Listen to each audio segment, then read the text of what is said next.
Hi అండి, welcome to my channel Bhagyalakshmi పచ్చ. ఎలా ఉన్నారు? బాగున్నారా? నేను కూడా చాలా బాగున్నాను. వీడియో చూసే వాళ్ళందరికీ ఒక చిన్న రిక్వెస్ట్, చూసిన వాళ్ళు తప్పనిసరిగా వీడియోకి అయితే ఒక లైక్ కొట్టండి. మీరు ఇచ్చే లైక్ అనేది నాకు మంచి మోటివేషన్గా ఉండిద్ది. మనసుకి ప్రశాంతతను కలిగించే కొన్ని మాటలు మీకు చెప్పాలనుకుంటున్నాను.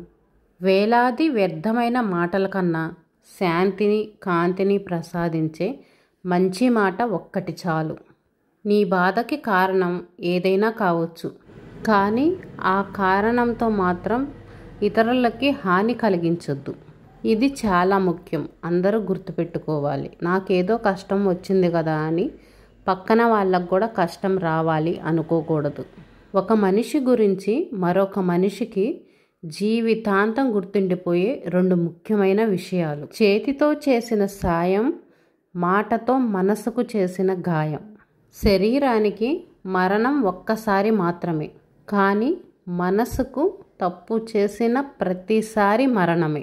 ఆనందంగా జీవించాలి అనుకునే వాళ్ళు తమ దగ్గర ఉన్న దాని గురించి మాత్రమే ఆలోచిస్తారు, కానీ విచారంగా ఉండేవాళ్ళు మాత్రం తమ దగ్గర లేని దాని గురించి ఆలోచిస్తూ ఉంటారు. అందరితో కలిసి చెడుదారుల్లో వెళ్ళే బదులు, అంటే గుంపులో గోవింద అనిపించుకునే బదులు, ఒంటరిగా సింహంలా మంచి దారిలో వెళ్ళటం మంచిది. అవసరం అనుకుంటేనే మాట్లాడండి, లేదనుకోండి నిశ్శబ్దంగా ఉండండి. సాధ్యమైనంత వరకు మనం మాట్లాడేటప్పుడు ఎదుటి వారి గురించి మాట్లాడకుండా ఉండేటట్టు చూసుకోవాలి. ఉత్తమమైన సంభాషణలో సిద్ధాంతాల చుట్టూ తిరుగుతాయి, నీచమైన సంభాషణలో వ్యక్తుల చుట్టూ తిరుగుతుంటాయి. మనం చేసే మంచి పనులైనా చెడ్డ పనులైనా ఏవైనా సరే మనల్ని నీడలా వెంటాడుతూ ఉంటాయి.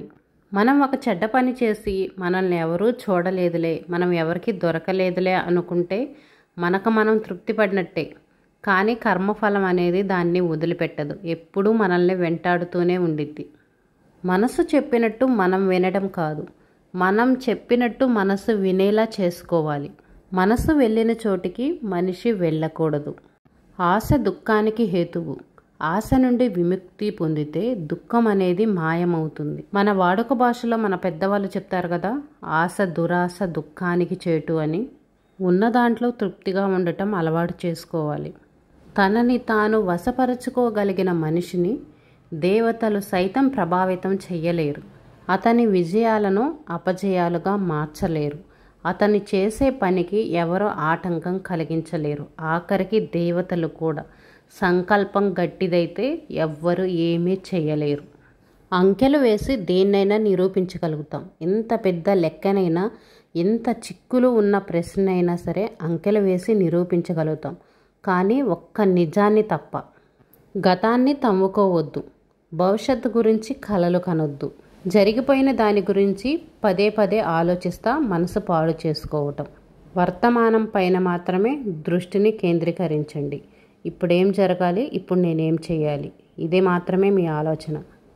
హింస అంటే శారీరకమైన హింస కాదు, అంటే మనల్ని ఎదుటి వాళ్ళని కొట్టడం అలాంటివి.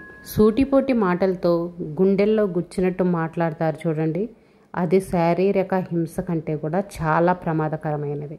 మనకి ఇష్టమైన వారి వల్ల మనకు ఆనందమే కాదు, కష్టాలు, దుఃఖాలు, బాధలు ఇవన్నీ కలుగుతాయి. ఇష్టమైనప్పుడు కష్టాన్ని కూడా నవ్వుతూ స్వీకరించాలి.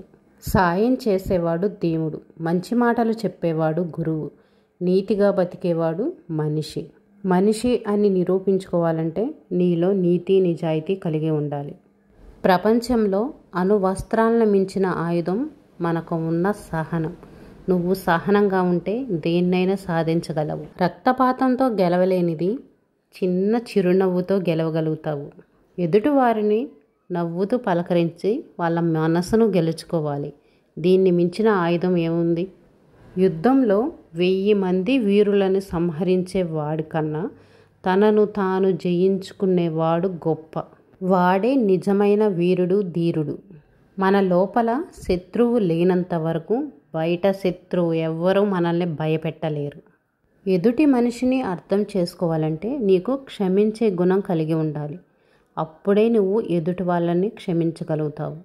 పక్కవాడు ఏడుస్తుంటే ఆనందించుకో, ఎందుకంటే నువ్వు ఎందులో ఆనందాన్ని కోరుకుంటావో దేవుడు నీకు అదే ప్రసాదిస్తాడు. అందుకనే ఎదుటి వాళ్ళ ఏడుపుని కోరుకోవద్దు. వారు బాధపడుతుంటే మనకు చేతనంత సహాయం చేయటం, ఓదార్చడం చేయాలి. వాళ్ళు ఏడుస్తుంటే మనం సంతోషపడకూడదు. రేపు అదే పరిస్థితి మనకు రావచ్చు. వ్యక్తిగత ఆశలపై ఆసక్తి లేకపోతేనే మనకు ప్రశాంతత కలుగుతుంది. అదుపు లేని ఆలోచనలు శత్రువు కన్నా ప్రమాదం. వయోవృద్ధులను ఆరాధించే వాళ్ళు ఆయురారోగ్యాలతో వర్ధిల్లుతారు. మన ఇంట్లో ఉన్న పెద్దవాళ్ళను గౌరవించి వాళ్ళని ప్రేమగా చూసామంటే రేపటి తరం మన పిల్లలు కూడా మనల్ని అదే విధంగా గౌరవించి ప్రేమగా చూస్తారు. వాళ్ళని మనం తిడతా కొడతా ఉన్నామనుకోండి, రేపు మన పిల్లలకి మన పరిస్థితి కూడా అలాగనే ఉంటుంది. మంచి ఆలోచనలు ఉన్నవారికి ఆనందం అనేది వాళ్ళ వెంటే ఉంటుంది. మంచి ఆలోచనలు ఉన్నప్పుడు మనం కూడా చాలా ఆనందంగా ఉంటాము. సంపదలన్నిటిలోనూ ఆధ్యాత్మికమైన సంపద అన్నిటిలోనూ ఉత్తమమైనది. దానిని కాంక్షించేవాడు కామం, క్రోధం, అసూయ, ద్వేషం ఇలాంటి అసుర గుణాలకు దూరంగా ఉంటారు. మన దుఃఖానికి కారణం మన కొడుకో, మన పిల్లలో, మన బంధువులో కాదు, మన స్నేహితులో కాదు. మనలో ఉన్న అజ్ఞానమే మన దుఃఖానికి కారణం. నువ్వు సంతోషంగా ఉండు. నీ సంతోషాన్ని నలుగురితో పంచుకో. అదే అసలు సిసలైన సంతోష రహస్యం. మనసు ఆరోగ్యంగా ఉంటే మన తనువు కూడా ఆరోగ్యంగా ఉంటుంది. మనసులో కుళ్ళు, కుట్ర, కుతంత్రాలు పెట్టుకున్నామంటే మన శరీరం కూడా కుళ్ళిపోతుంది అనారోగ్యాలతోటి. తనకిష్టమైన పనిని ప్రతి మూర్ఖుడు కూడా చేయగలుగుతాడు. కానీ బుద్ధిమంతుడు మాత్రం తను చేసే ప్రతి పనిని తనకి ఇష్టంగా మార్చుకోగలుగుతాడు. నీలో ఉన్న లోపాన్ని ప్రపంచానికి చూపించకండి. ఎందుకంటే ఈ ప్రపంచం ఆ లోపాన్ని ఎత్తి చూపటానికి కాచుకొని కూర్చునిద్ది. మనల్ని హేళన చేయటానికి, కించపరచడానికి ఎప్పుడూ ఎదురు చూస్తూ ఉంటారు. వాళ్ళేమనుకుంటారో వీళ్ళేమనుకుంటారో అనుకుంటా పోతే సగం జీవితం వ్యర్థమైపోతుంది. అసలు నువ్వేమనుకుంటున్నావో అది మొదలుపెట్టు.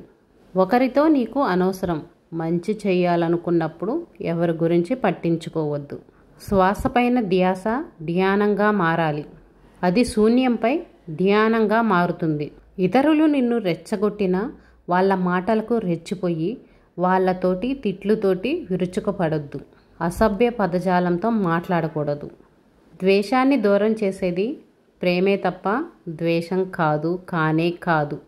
అందరి పట్ల విధేయతగా ప్రవర్తించండి, కానీ మీ నమ్మకానికి విరుద్ధంగా మాత్రం కాదు.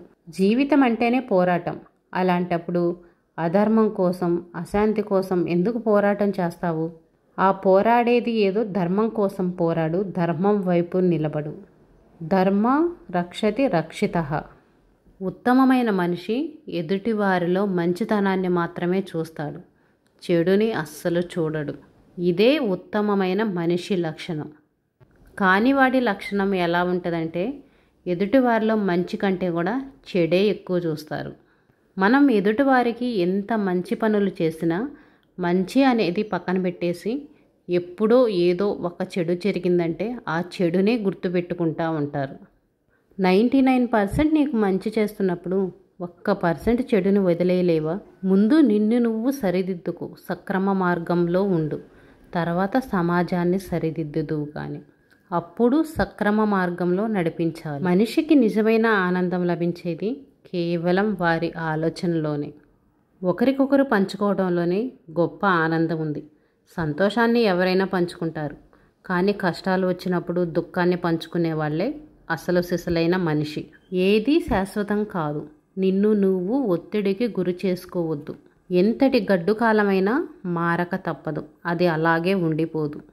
కాలం అనేది గాయాన్ని చిన్నగా మాన్పించేస్తుంది. కాలం అనేది చాలా గొప్పది.